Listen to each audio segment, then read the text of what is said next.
मेरा नाम रघु है और मैं एक छोटे से गांव का रहने वाला हूं। हमारा गांव बहुत गरीब था और यहाँ के लोग दिन रात मेहनत करके भी 2 वक्त की रोटी नहीं जुटा पाते थे। मैं भी अपने परिवार का पेट पालने के लिए खेतों में मजदूरी करता था। एक दिन मेरे दादाजी ने मुझे एक कहानी सुनाई थी, एक सुनहरे दांत वाली मूर्ति के बारे में। उन्होंने कहा था कि अगर कोई उस मूर्ति को ढूंढ ले तो उसकी गरीबी हमेशा के लिए खत्म हो जाएगी। यह कहानी सुनकर मेरे मन में एक जिज्ञासा जागी। गांव के लोग इस कहानी को सिर्फ एक अफवाह मानते थे, लेकिन मुझे लगा कि शायद इसमें सच्चाई हो। मेरा मन कह रहा था कि इस सुनहरे दांत वाली मूर्ति को ढूंढना ही मेरे जीवन का उद्देश्य है। लेकिन मुझे अपनी जिम्मेदारियों की वजह से यह सपना पूरा करना असंभव लग रहा था।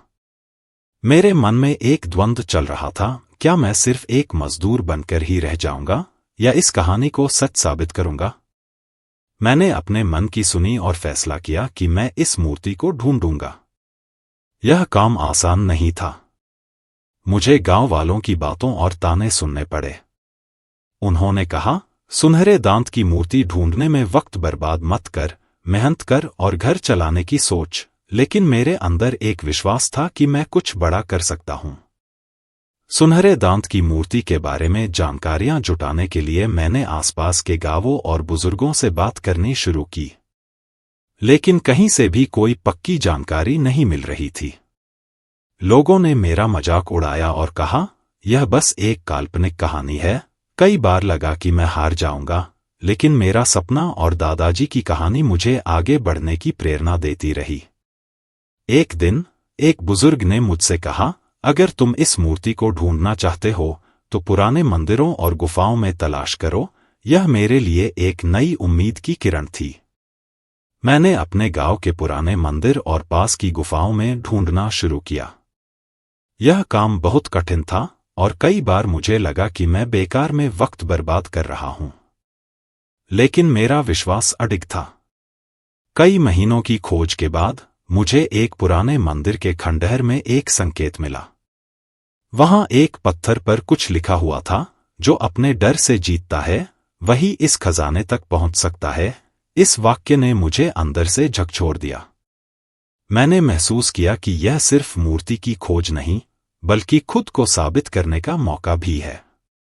मुझे यह भी एहसास हुआ कि असली लड़ाई मेरे अंदर चल रही थी। मेरे मन में डर और असुरक्षा घर कर चुकी थी। क्या मैं इस काम में सफल हो पाऊंगा? क्या मैं अपने परिवार को और खुद को साबित कर पाऊंगा?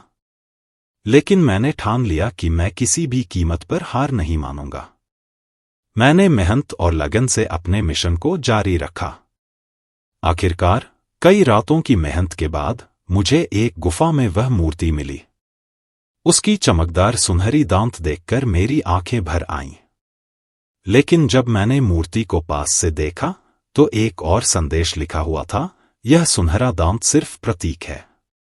असली खजाना तुम्हारी मेहनत और विश्वास है। यह पढ़कर मुझे एहसास हुआ कि मेरी मेहनत और संघर्ष ने मुझे मेरी असली ताकत दी है। मैंने मूर्ति को वहीं छोड़ दिया और अपने गांव लौट आया। मैंने गांव वालों को अपनी कहानी सुनाई और समझाया कि असली खजाना हमारे अंदर की ताकत और मेहनत में छिपा है। गांव के लोगों ने मेरी बातों को गंभीरता से लिया और अपने जीवन को बेहतर बनाने के लिए मेहनत शुरू कर दी। आज मेरा गांव खुशहाल है और मैं इस कहानी को हर किसी के साथ साझा करता हूं। सुनहरे दांत का राज सिर्फ एक कहानी नहीं, बल्कि यह सिखाता है कि हमारी असली ताकत हमारे भीतर छिपी होती है। हमें अपने डर और असुरक्षा को दूर करके अपने सपनों की ओर बढ़ना चाहिए। मैंने सीखा कि कोई भी सपना पूरा करने के लिए सिर्फ मेहनत, विश्वास और दृढ़ता चाहिए। हर संघर्ष हमें कुछ सिखाता है। सुनहरे दांत की मूर्ति ने मुझे सिखाया कि असली खजाना हमारी मेहनत और आत्मविश्वास में है। चाहे कितनी भी कठिनाइयां आएं, अगर हम अपने आप पर विश्वास रखें और डटकर मेहनत करें, तो कोई भी सपना असंभव नहीं है।